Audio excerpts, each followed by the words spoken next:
Planong iimbestigahan ang Metropolitan Water Works and Sewerage System Regulatory Office itong paghahatid ng tubig ng Maynilad. Ang detalye sa report ni Clazel Pardilla. Clazel?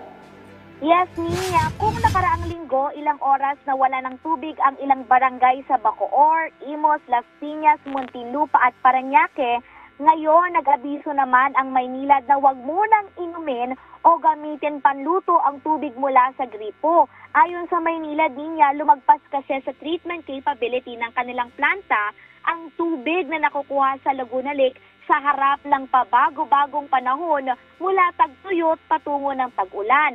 Mas tumatagal tuloy ang paglilinis ng tubig na nagdudulot ng mas mababang produksyon ng potable water na maaaring inumin.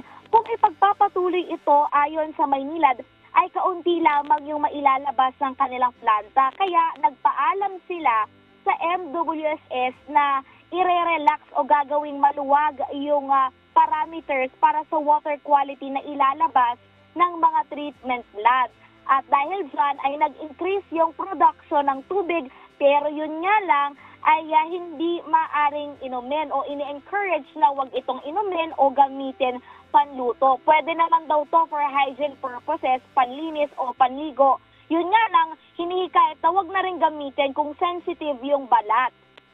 Iniimbestigahan na niya ng Metropolitan Water Works and Sewerage System Regulatory Office ang issue. Sabi ni Attorney Patrick T., ang Chief Regulator ng MWSS, tauna na raw nangyayari ito. Kaya dapat handa ang Maynila. Dapat daw 24/7 nagbibigay ng potable water ang Maynilad. Kaya iimbestigahan na ito ng ahensya. Babala pa ng MWSS-RO, required ang Maynilad na resolbahin yung problema sa loob lamang ng 3 araw at maaari silang mag-impose ng financial penalties o multa sakaling hindi ito agad maayos ng Maynilad.